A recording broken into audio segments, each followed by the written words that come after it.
I wonder how it's like to wait for things, especially for things that require long work under heavy conditions, stressful conditions, or limited resources, lack of time, and physical exhaustion, and things of that nature. What's the secret of persistence under these conditions, I wonder? And I made some notes about these things because I wanted to know more. There are a few things you need to consider when you have to wait, and also to be patient, because there are important things that require you to be consistent under time before seeing any results, just like going to the gym or building a business. First, you put in the work, and then you expect results after that. This is basically trust, and is the invisible coin of our society. So you will have to put in the work before you see any results, or you drive any benefit from there, any direct benefit from there. And we have the weak people who can't wait a few months or a few years before they see any valuable results or any benefits from the thing they try to build. But the time is passing. This is the crucial aspect they forget. And this is what I'm trying to remind you, that your time is passing. But still, considering this dynamic, the only thing that separates the people who have from people who don't have, or the successful people from the poor people, or the people that have results to show for their work versus the people who have nothing to show for their work, is because work and patience is undertaken by a certain identity trait. And this is precisely delayed gratification. And so what delayed gratification is the ability to withhold the exposure to the pleasure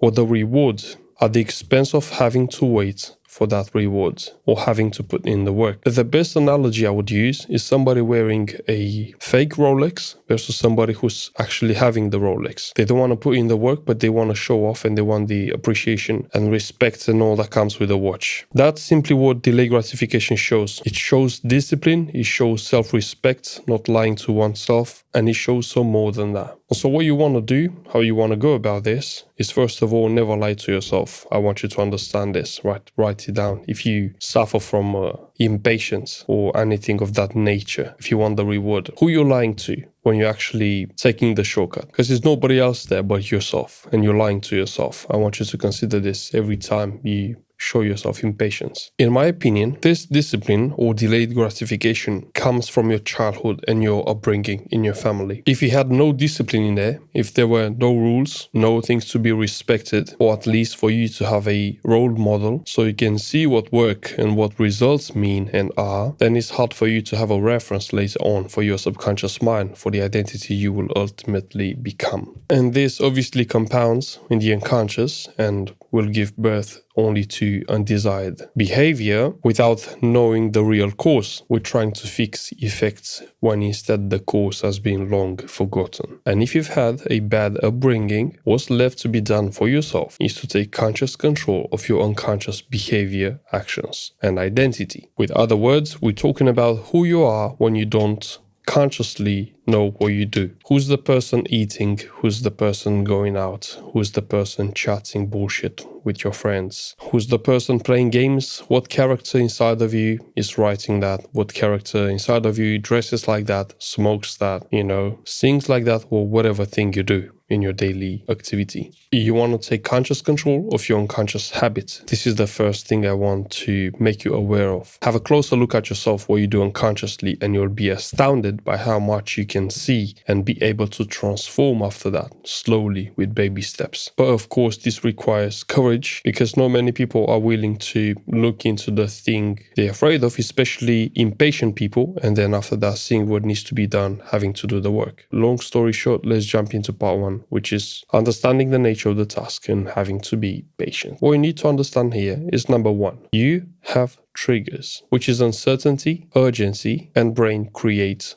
stories. These create tension. Tension seeks resolution. And this is how you give in. You spend the money and you eat the sweet. You take the shortcut. This is what I'm saying. And so our foremost duty is to be conscious of the process. It must be supervised, because we see clearly it's not conducive to growth. So how do you supervise? Basically, this is self-awareness. What you do before the craving kicks in when talking about delayed gratification, you simply delay it. You wait for it. If you want to smoke now, you just wait 5 more minutes than your regular time. And you train this discipline. Don't expect overnight success, especially if you have a long chain of bad unconscious behavior, if you have loads of vices you want to change. So you will constantly train the discipline by supervising your cravings and your unconscious behaviors. You want to have a look at the urgent things, the things you do unconsciously, and especially the ones that make you lie to yourself as them being the most important things to be done in the moment. Because as I said, the brain creates stories. These stories create tension. This tension seeks resolution. For example, if you want to buy new shoes, your brain says, yeah, I need new shoes. This would make me feel so good. And then you start going online looking for those shoes. But this is an unconscious behavior. Who came up with the thought that you want to get those shoes in the first place? Is it you? Do you really need that pair of shoes? Or there's something else you might need, and here we come to a different subpoints. Use what you have and do your best with what you have until you really need to upgrade. What doesn't serve this purpose is simply self-sabotage. It's not going to help you build anything important. Amazon was built on the idea of frugality. Try to act as being at the brink of failure and bankruptcy, and you will see the level of thinking you will start employing. You will be more resourceful with your time and your money. But we're looking at the time. You want to be conscious aware of how you spend your time. This is the crucial bit you need to understand. Your time is very valuable. Be frugal with it. Don't spend your time with your friends. Don't spend your time with yourself doubting, but spend time on the constant action that's going to serve humanity and your family and yourself in turn. It's doable. Many people do it, especially high-level people. You're one of them. If you're not, start slowly. Train the discipline by withholding the unconscious behavior that's been leading you from the shadow throughout all this time. Number 2. How to deal with self-doubt. There is a simple recipe you need to follow. Here is the recipe. Do not allow snowflakes to turn into snowballs. Cut them off. What this means is that as soon as you see your ego, your conscious mind, trying to come up with ideas of how to better live your life, and we're talking about precisely bullshit that's going to bring up in your favor, it's going to make everything in your favor, with as little as possible work to be put in by you. As soon as you see this thinking, these micro stories, this micro behavior, or you not doing the real thing, just cut them off. Simply cut them off and wait. If you see you spinning your wheels, just wait a bit until something good comes up. And that something good should be you doing the work and putting in the work. That's how you cut them down. Another important thing here at number 2 is that you'll constantly have to monitor the things you tell yourself. And the thing to do is simple. Cut off what doesn't serve you or the ideas that just simply came out of nowhere from your ego and simply replace them with positive self-talk. If your mind comes up with a story, simply cut it and just wait for data, wait for evidence before taking a decision, and constantly tell yourself that you will be doing the thing because you are. As you will see at part number 3, point number 4, how to employ proper self-talk in your favor. Self-directed, originated. Part number 2, make use of the subconscious mind. Number 1, give it a task. Visualization, autosuggestion, and feeling. We want to make use of the subconscious mind, no doubt, because that's the thing that holds the unconscious behavior. Your subconscious mind is the playground for all of your beliefs and everything that regards your nature. Please understand this, because everything you do unconsciously is a direct reflection of who you are and what you believe about yourself. Your self-image, to be more precise. And we have point number 1, give it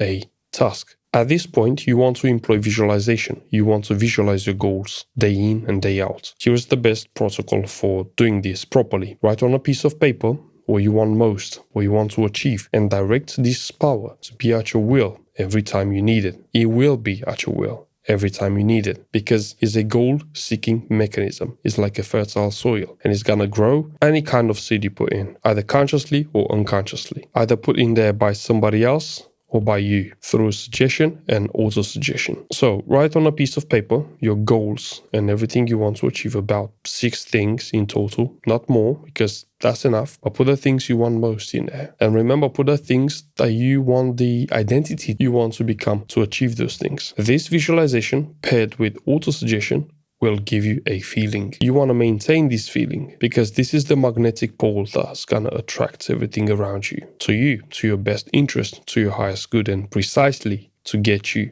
to those goals. How to visualize is largely covered on YouTube. Just click any video how to do it properly. But I highly recommend you study the work of Neville Goddard.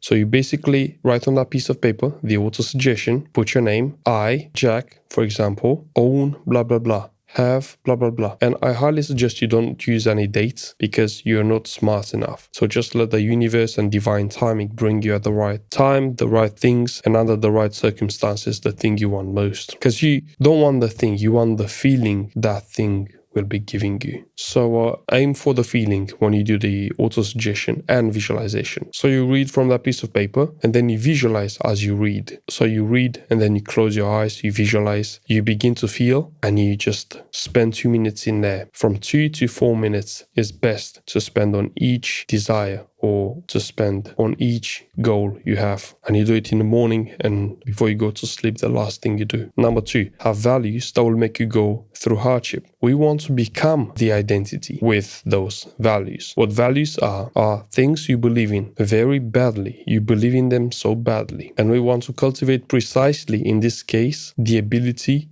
of being patient, especially under heavy conditions, especially when the resources are limited and we have to deal with hard things. So you want to have this trait in you. You want to have this as a value. Great things require time and a sustained effort. This is your identity, basically. And we jump on point number 3, which is identify with a person. We have a very important thing here, and that is doing. You want to be doing the things the person you identify with, the end person you want to be like, your future version, and you want to start doing the things from that perspective now, today. And this will give birth to persistence, will give birth to the right action, and it will make you do the right thing at the right time. This is very powerful. You need to identify yourself with a person, and from that thing onwards, you do things exactly as that person. If the future version of you goes to the gym every day, you will be doing the exact same thing. Doesn't matter if you spend 5 minutes or 50 minutes in the gym. You will be doing the exact same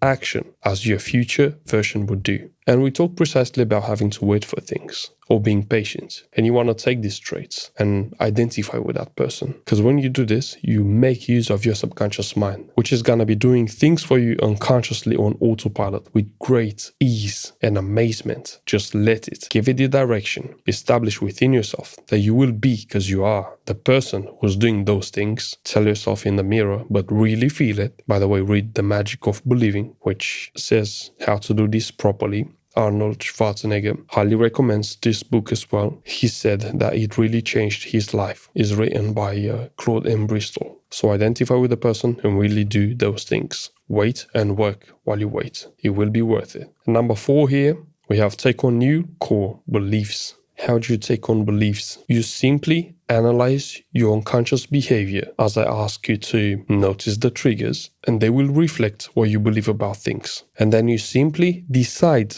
to believe differently.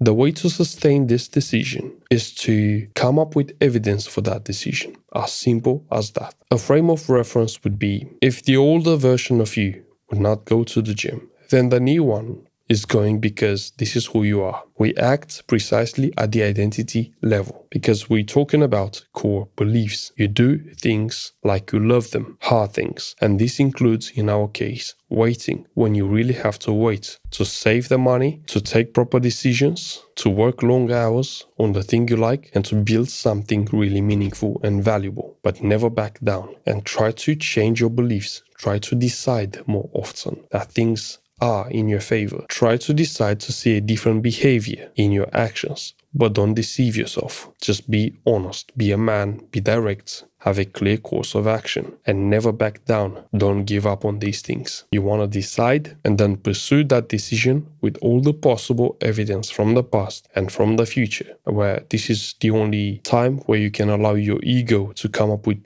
good stories so you can actually reinforce those decisions, ending up in you having to wait peacefully for the thing you want, for the reward or for the light at the end of the tunnel. And this is how you change. It might not be a fast change, but you can surely change fast. Here is how you do it. If from tomorrow you want to become a new person, you change how you dress, where you drive, how you produce value for society, and I guarantee you become a whole new person. If you live more direct, if you live through the power of your own intention, your actions will take on a different meaning, a different magnitude. Your value will be different than your competitors. When you stop living selfishly and you start deploying more power into everything you do because you are power, then you change completely, and waiting is not a problem because you have a dog determination to really wait, because you have something that's worth waiting for. That something is you. You wait for yourself. You don't wait for anyone, but for yourself.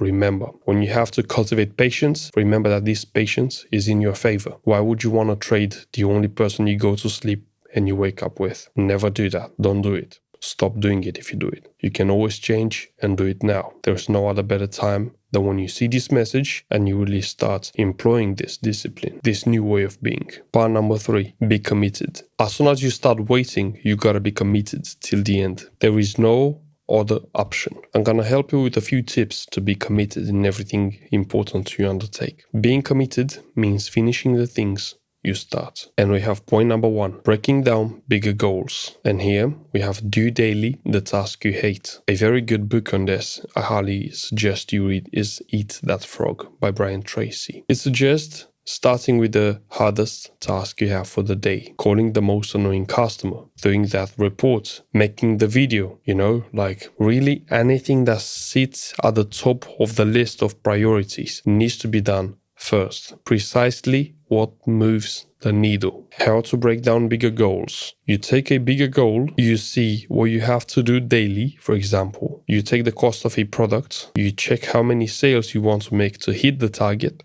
and then you adjust the marketing according to that. This is just a very basic thing, but the best way to help you break down bigger goals is to recommend you a great book. It's called The Personal Kanban, Mapping Work, Navigating Life by Jim Benson in 2011. What it is just simply a board with 3 columns. You have to do, doing, and done. And you also have floating tasks. In between the big important bits, you have smaller tasks that can be delayed or finished before the main deadline at any time. They're not urgent, but they're important. So you want to create yourself a system. The best way is a visual system with calendar and date and times. So I highly recommend you do. It's a very good way of navigating life, as the book's name suggested. Number 2 here is employ the will. Stay on without wavering. You want to have a proper will. Your will is not trainable. It's just there. What you train is actually you making use of the will. And to simply employ the will, just close your eyes, drop all your resistance, and just go do the thing, bro. Just wait, man. Do not allow any thoughts in your mind to protrude and to take on charge of what happens in there, of your delayed gratification, of you having to wait, or anything to come up with a story. This is the best way to make use of the will. You have it. We all have it. And also try to minimize the stimuli you expose yourself to. This is the best way you can do. Minimize the exposure to the thing that takes away from you using the will properly at will. If you smoke, put the cigarettes in a different room. If you want a good life, move closer to a city, sign up to a gym, make new friends, select your friends, go out, create more value, read more books, get into more trouble, fix those problems, get more experience, get into bad relationships, just taste life. And that's how you do it. That's how you train. That's how you build the will. That's how you build yourself over time. And if you have all of these experiences and all these things, you don't have to concern yourself with waiting or being patient, because you understand the value of your time. You now know what's good and what's bad for you. So in the end, time will tell.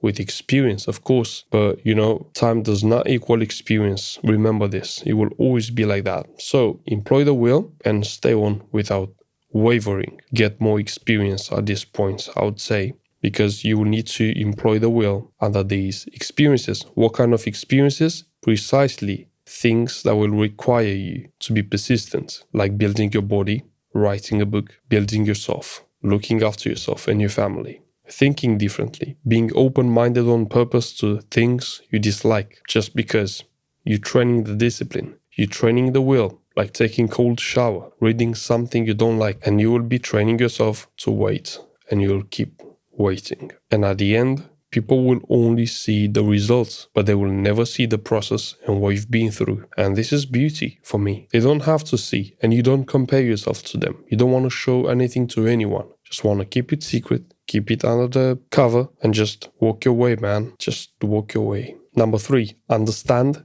the compound effect. The more time, the more refined everything becomes. The basic idea behind the compound effect is that small, consistent actions compound over time into extraordinary results. So we're talking about the intensity and the time. The same way your interest compounds in a bank account, your skills, habits, knowledge, and relationships compound when you keep investing in them daily. There is a great quote often attributed to Einstein about the compound effect, and he says, quote, "He who understands it earns it. He who doesn't pays it." Now, how come the more time you invest, the more refined everything becomes? It's simply because every repetition matters. The first thing in everything will always be bad. The first thing you do will not be as good as the 10th. Here is something else you need to understand about the compound effect. Improving just 1% daily makes you about 30 times better in a year. Most people overestimate what they can do in a day and underestimate what they can do in a year. This is said by Bill Gates. And so the plateau is where most people quit. But compounding is backloaded because the biggest gains come late. Showing up on bad days matters more when it's raining outside and you go to the gym than crushing it on the good days. And I want you to understand something really crucial about this compound effect. The compound effect is invisible until it becomes undeniable. Nobody notices that you work behind the scenes, that you're getting better, that you're getting smarter and faster and more aware, until suddenly everybody does. Number 4, constantly telling yourself you can, you will, because you are. I can shows you the possibility. I will is your commitment, and you are is I am, the identity. And your identity is the deepest level of change. When somebody says, I'm trying to get fit or I'm trying to eat healthy, they just operate at the surface level. If somebody says, I'm trying to write a book, you say, I'm a writer. So there is a simple protocol you need to follow here. Every time you see yourself and you tell yourself, I can't, or I'm not good enough, just stop it and flip it, bro. Because whatever follows the words I am is how you build yourself. So why not give yourself the best possibility for action and risk-taking and conscious control of your life in a positive light? And I'll tell you the biggest key here. If you don't tell yourself what you are, who you are, and what you do, the world will tell you who you are and what you should do. And most people accept it without questioning. Is this something you really like? Because I don't agree with that. I want to be the captain of my ship. And I am. And if I am, I can. And if I can, I will. Now, here is the punchline for the video. Everything is a lesson, and you will start to wait again. Thank you for watching, and I'll see you in the next video. Bye.